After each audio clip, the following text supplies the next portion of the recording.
eres alguien que tiene tiempo en el camino del Señor, la labor que ahora tú tienes que hacer es ayudar a otro discípulo, a otro hermano en la fe, a crecer espiritualmente. Esa es la parte principal que tenemos que hacer como iglesia. ¿Por qué? Porque si no, la iglesia comienza a decaer, comienzan a extraviarse las convicciones, pero también podemos llegar al otro extremo, el pensar que nosotros podemos ser independientes en nuestras decisiones y no seguir el consejo que viene precisamente de lo que decía e impartía Pablo aquí en esta enseñanza. Porque puede haber aquí algún pecado que nos esté dominando. Y como tal, ese pecado va a terminar por destruirnos y destruir nuestra vida y nuestra espiritualidad. Por eso Pablo les decía, ustedes analicen, vean entre los hermanos, y no solamente analicen, sino ayúdenlos. Busquen tener una relación profunda con ellos, comiencen a entablar una relación profunda, una amistad, y entonces, en segundo término, dice, vendrá la ayuda, vendrá el consejo de Dios. Yo creo, sin lugar a dudas, que algo estaba pasando dentro de la iglesia con los Gálatas. Ellos estaban extraviados. Y Pablo, finalmente, esta carta que estaba haciendo y que hizo, precisamente fue eso. Pablo no estaba hablándoles a ellos, no fue a hablarles a ellos personalmente.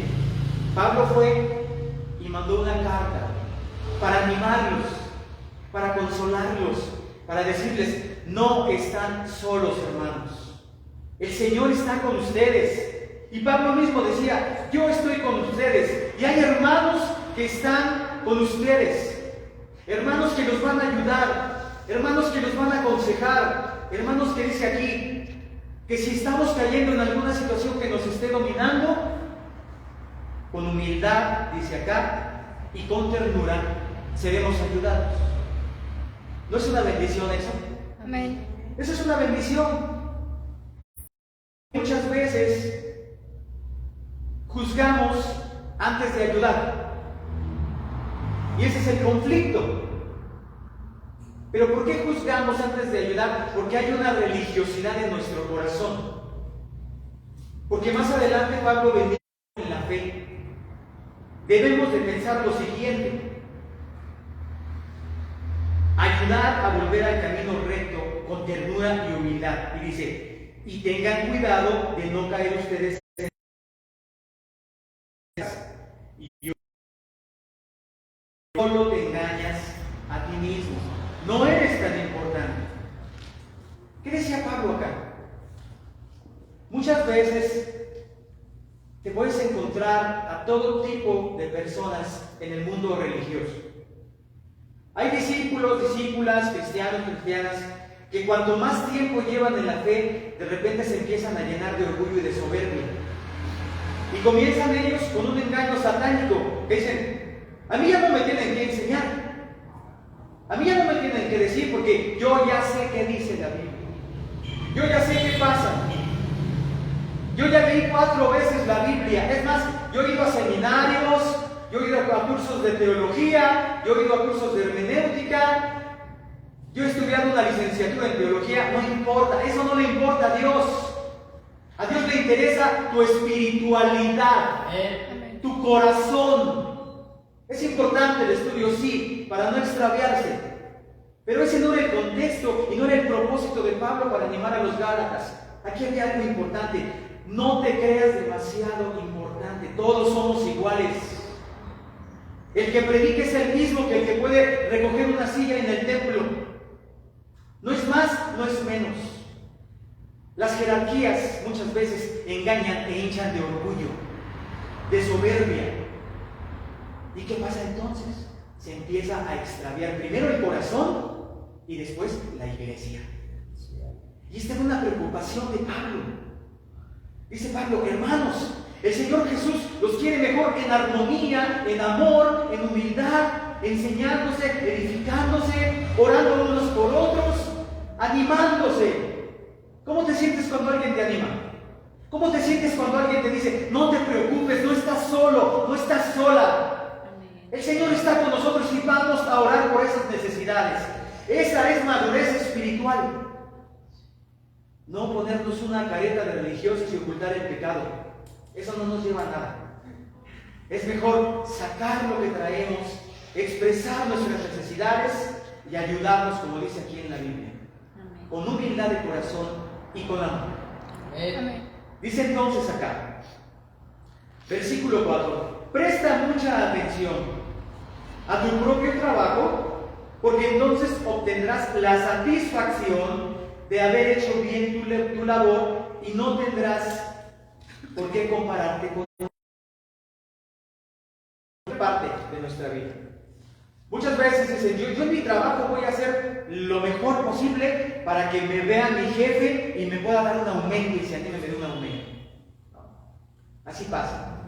O yo voy a tratar de esforzarme en tal o cual cosa, tal vez en la escuela, ¿para qué? Para que mi maestro o mi maestra me vean y vean que yo puedo y tengo la capacidad, y entonces el maestro pueda verme y me pueda dar una buena calificación. Y así en varias áreas de nuestra vida.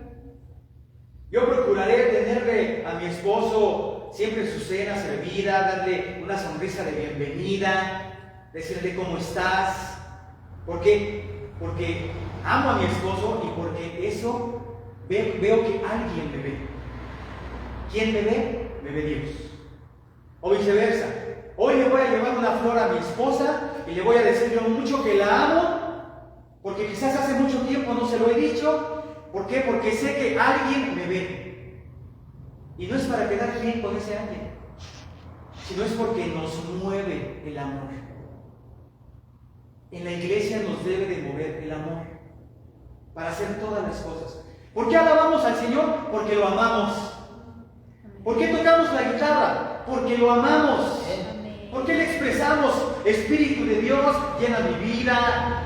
Señor, me gozaré en ti. ¿Por qué? Porque lo amamos.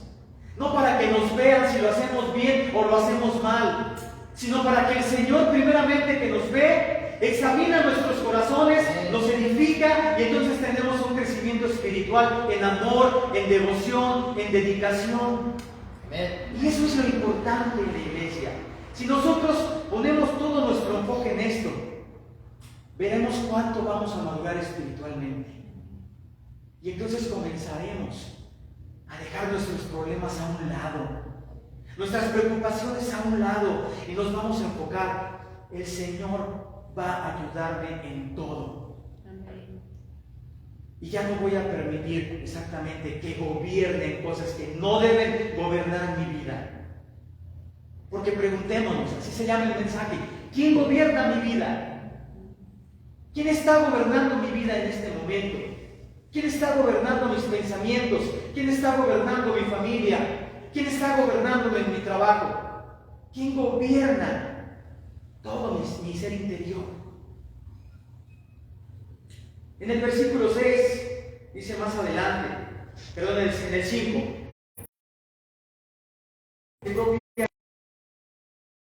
¿Estás de acuerdo en eso? Lo que dice la Biblia. Exactamente.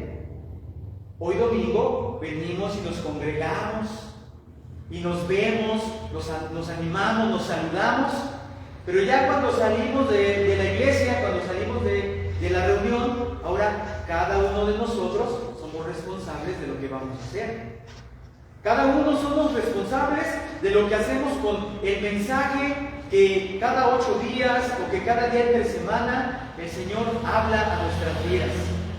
Cada uno de nosotros sabemos qué hacemos con la predicación, qué hacemos con el mensaje que Dios trae a nuestro corazón. O lo desechamos y no cambiamos nuestra conducta, o lo tomamos con humildad y entonces trabajamos toda la semana en hacer los cambios con la ayuda de Dios. Ahorita estamos llevando una enseñanza, tanto los hombres como las mujeres, en el grupo del WAS, de los proverbios. Y dime qué tal ha sido eso. Es agua viva para nuestro corazón. Es la sabiduría de Dios entrando en nuestro corazón. ¿Por qué? Porque estamos entendiendo. Si tú te comprometes con el Señor y enviamos la tarea enviamos el proverbio como lo hemos estipulado, y tu reflexión, automáticamente el Señor está trabajando en nuestro corazón y está discipulando las áreas de nuestro corazón. Y ya ves que es importante que estemos en la congregación el domingo y que la vemos al Señor. Amén. Porque entendamos algo, y esa es parte de nuestra conducta como cristianos. Somos responsables de nuestra conducta, claro, pero también es importante el crecimiento en nuestra conducta. Y una mala conducta es estar faltando a los servicios. La iglesia, hermano o hermana, no es como un hotel que tú llegas cuando quieres y te vas y llegas después a los 15 días. No es así. Nosotros tenemos que tener una convicción en amor. Porque mira, si estamos allá afuera nos extraviamos. El enemigo llega y empieza a bombardearnos de cosas y nos empieza a seducir el pecado. Pero ¿qué tal si somos constantes en crecer espiritualmente en la iglesia? Y como dice el libro en Hebreos, o decía el apóstol en Hebreos, no faltemos a nuestras reuniones. Esa es parte del crecimiento. Y qué bueno, porque cuando nos dicen, te extrañamos, no faltes, no es porque estemos hostigando, porque queramos tener aquí lleno de personas que simplemente llegan y se sientan y ya, no. Sino es porque el amor de Dios. No permitas que el enemigo te vuelva a seducir y te apartes del amor de Dios. Dice aquí Pablo, el apóstol, cada uno somos responsables de nuestra conducta, eso es muy cierto. Pero ¿dónde vamos a aprender la conducta espiritual? En la Biblia, en nuestras reuniones, amándonos, discipulándonos, enseñándonos, exhortándonos. Dice más adelante acá, en el versículo 6, en el 7, perdón, dice, no se dejen engañar. Nadie puede burlarse de la justicia de Dios. Siempre se cosecha lo que se siembra. Los que viven solo para satisfacer los deseos de su propia naturaleza pecaminosa cosecharán de esa naturaleza la destrucción y la muerte. Pero los que viven para agradar al Espíritu cosecharán vida eterna. Fíjense esa enseñanza tan profunda y maravillosa del apóstol. Dice aquí que hay dos maneras de visualizar nuestra espiritualidad. ¿De qué manera? Por los frutos, ¿verdad? Si nosotros sembramos semillas de sandía, ¿qué vamos a esperar que vamos a recibir? Sandías, ¿verdad? Si yo siembro sandías, pues voy a esperar recibir sandías jugosas, grandes. ¿Por qué? Porque voy a cuidarlas. Voy a regar diariamente mi plantita de sandía y la voy a cuidar, que si ya le está dando el sol, la voy a cortar. Es más, hasta me voy a poner a investigar de qué manera puedo hacer que se prevalezca mi plantita de sandía. ¿Estamos de acuerdo? Es exactamente así la vida espiritual. Exactamente de la misma forma. Dice aquí que si ya sembré sandías, no voy a esperar recibir calabazas o pepinos. No. Esperaré recibir lo que he sembrado. Y eso cosecharé. En el momento en que yo reflexiono esta tarde, aún hermanos que están a la distancia, tú medita y tú reflexiona qué cosas te gobiernan hoy, qué cosas estás sembrando en tu vida como cristiano, como discípulo, qué cosas estás recibiendo hoy en tu vida. Tal vez puedes recibir quejas, tal vez puedes recibir malos juicios. Eso estaba diciendo aquí el apóstol Pablo, tan claramente. Dice, no se dejen engañar por nadie, ¿verdad? Dice acá, no se dejen engañar, nadie puede burlarse de la justicia de Dios. Siempre se cosecha lo que se siembra. Ahí está la respuesta. Quien me gobierna, quien yo permito que me gobierne, esas son finalmente las situaciones y las cuestiones que voy a obtener y los resultados que obtendré en mi vida, en todos los aspectos. Y dice aquí, no se engañen, no se dejen engañar.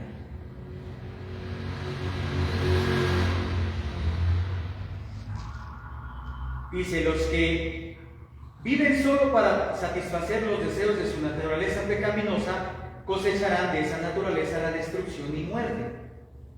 ¿Qué pasa cuando nosotros cosechamos y vivimos en situaciones, como dice aquí, de nuestra naturaleza pecaminosa?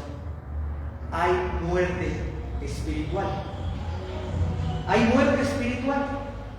¿Y cómo puedes identificar en una congregación la muerte espiritual? Por la apatía que hay en los creyentes, por la incredulidad, por el desánimo. ¿Por qué? Porque no hay ánimo para hacer las cosas. Pero eso no viene de Dios. Porque dicen que los frutos del Espíritu es la alegría, ¿no es así? Amén, exacto.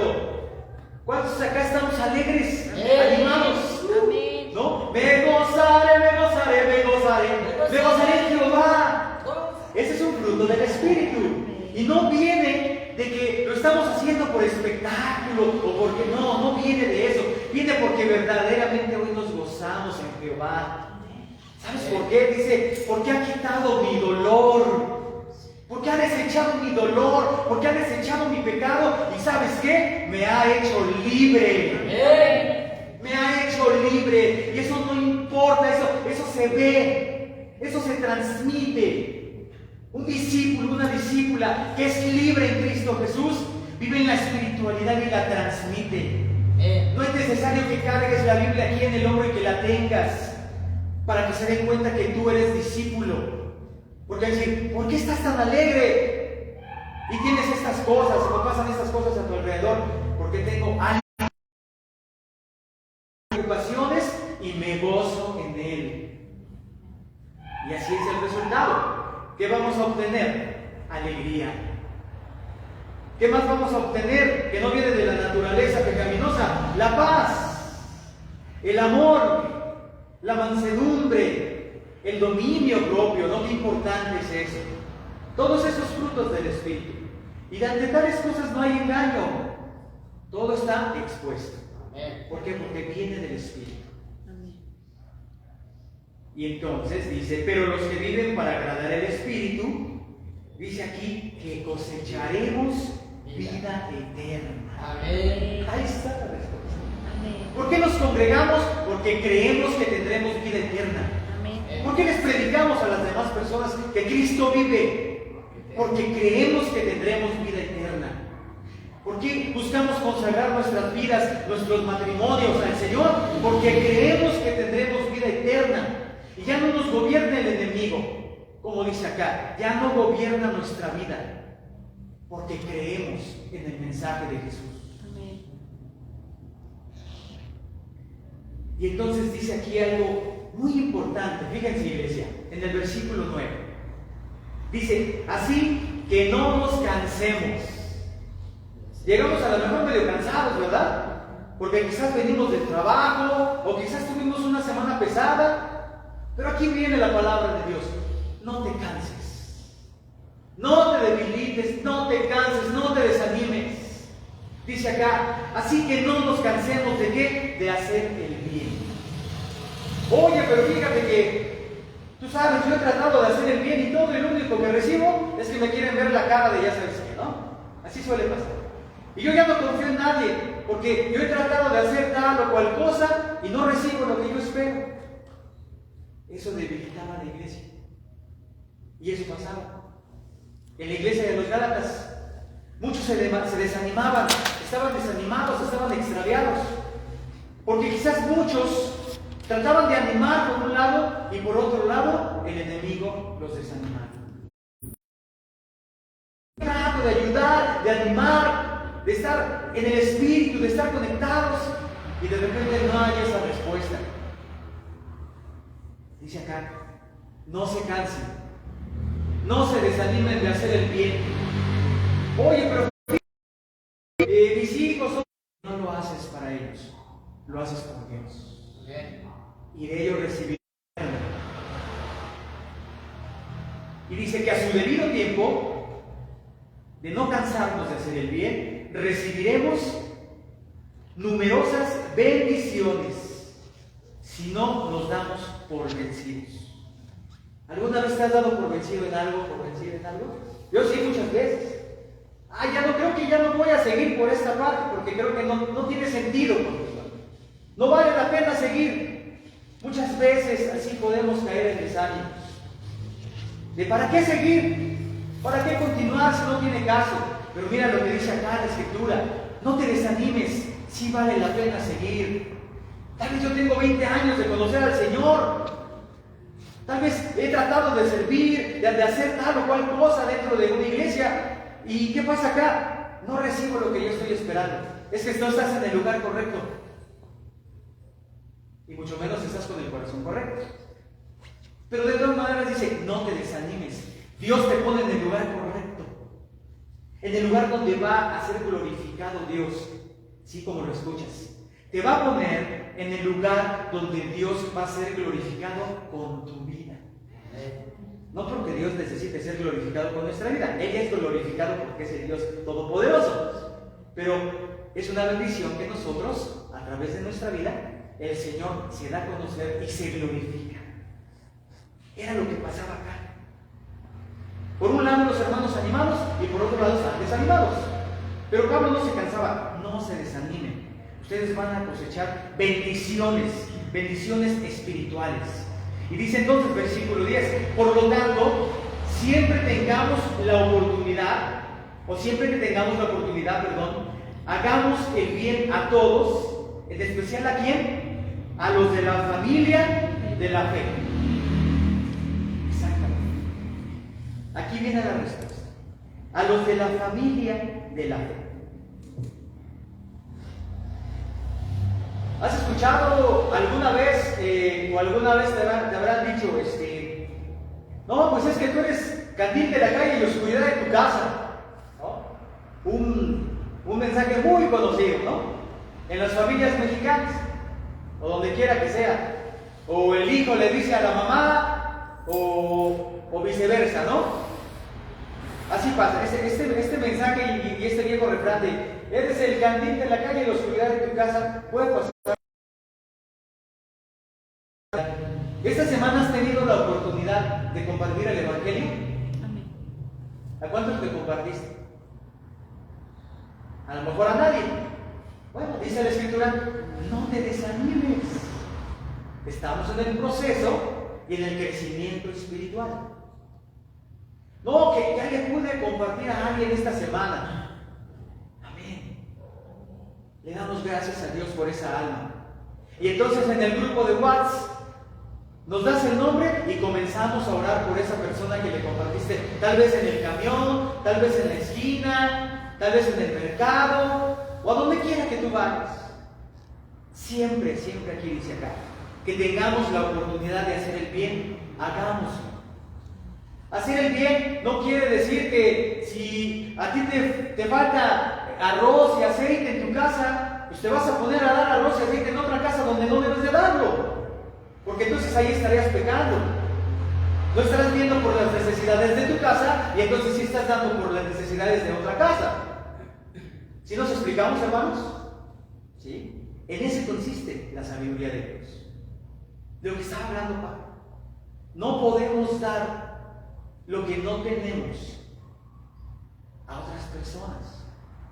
Dice aquí, en especial a los de la familia de la fe, son en los que tiene que estar nuestra visión, nuestro servicio, el darnos, el entregarnos, el ver las necesidades de toda índole.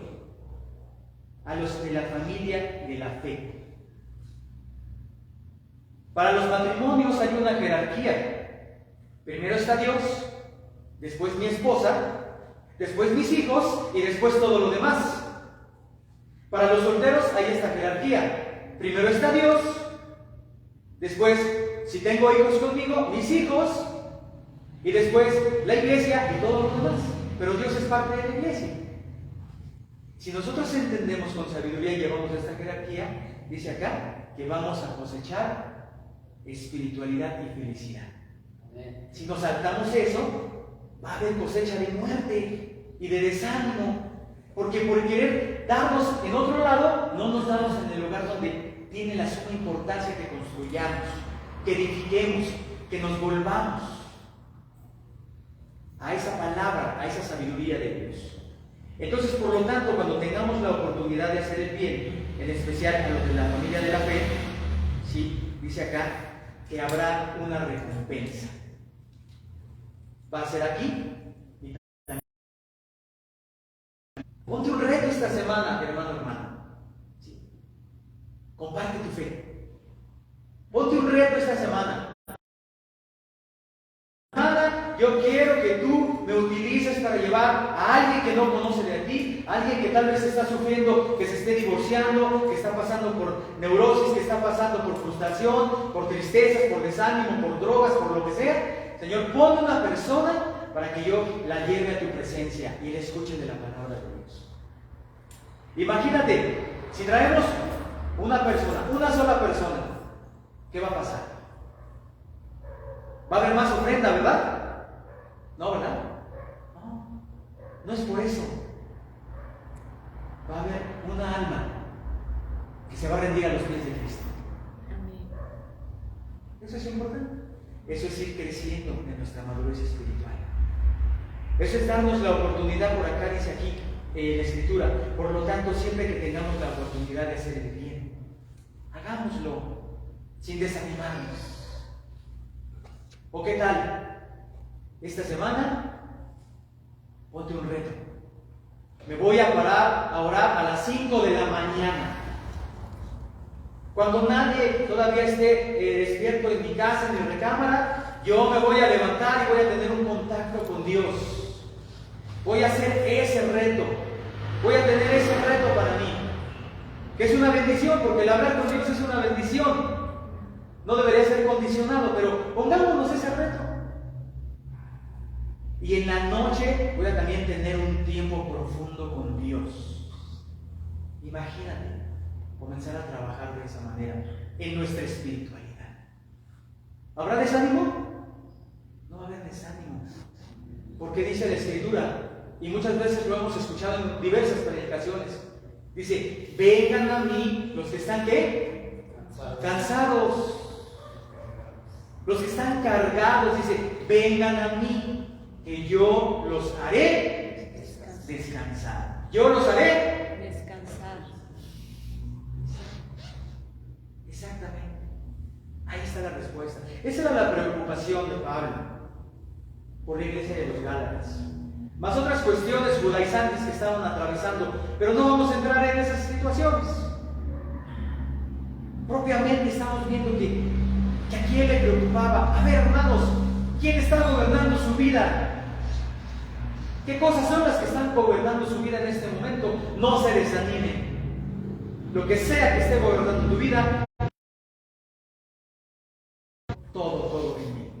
Y pongo ahora una nueva vida, un nuevo sentir, nuevas convicciones en mi vida. ¿Para qué? Para llevar ahora sí un crecimiento en mi fe y permitir ahora que quien gobierne mi vida, quien sea el dueño de mi vida, quien sea mi primer amor, quien sea mi todo, mi despertar, mi consuelo, el que me anima, el que me ayuda, que sea mi Dios, que sea mi Señor Jesús. Porque el hombre nos falla, la persona nos falla, pero el Señor jamás te va a fallar, jamás te va a decepcionar. Y eso es importante. ¿Por qué? Porque yo te animo este domingo a un hermano que estás conectado, conectada. Piensa, ¿quién gobierna tu vida? ¿Quién vas a permitir que esta semana gobierne tu vida? ¿El Espíritu Santo o el enemigo? Esa es una decisión que tú vas a tomar. Cada uno de nosotros, dice acá la Escritura, y lo leímos, seremos responsables de nuestra conducta. Pero yo te animo hoy que tú des un giro total, un crecimiento en tu fe, que dejes todo aquello que te estorba para que le des esa entrada al Señor Jesús. Vamos a terminar con una oración.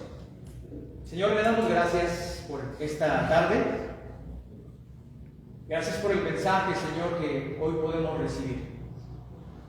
Nos queda claro, Señor, que muchas veces nosotros permitimos que cosas que no vienen del Espíritu sean las que nos gobiernen, Señor. Hoy desechamos todo lo que nos esté gobernando que sea destructivo para nuestra vida de fe. Hoy desechamos el rencor, Señor, desechamos la apatía, desechamos el miedo, desechamos todo, absolutamente todo lo que no nos lleva a acercarnos a ti, Señor. Nos rendimos completamente a ti. Gracias por el mensaje, Señor, que trae el apóstol Pablo a la iglesia de los Gálatas. Gracias porque nos damos cuenta que no podemos solos, que necesitamos estar juntos como iglesia y seguir animándonos, seguir transmitiendo el mensaje, Señor. Te necesitamos, Padre. No podemos ser discípulos o discípulas, Padre, que estemos extraviados, que caminemos solos, Señor. Ayúdanos a unificarnos y a estar cerca de ti, Señor. Te bendecimos en esta tarde y bendecimos a los hermanos que están en la transmisión. Ayúdales a pensar que les ha oprimido su corazón. Y de igual manera, Señor, si ahora se están conectando, Señor, que ellos no se desanimen y se sigan conectando. Y aún si un domingo ellos pueden estar acá también, Señor. Que ellos puedan compartir la transmisión a otros y también puedan llegar, Señor, a congregarse a la iglesia. Te adoramos, Señor. Gracias porque tú siempre estás en nuestras necesidades. Y gracias porque tú siempre buscas el animarnos, el renovarnos con tu amor a través de la gracia, del amor y del perdón. Te bendecimos, Señor, en esta tarde y te damos gracias por permitirnos congregar un domingo más. En el nombre de Jesús. Amén.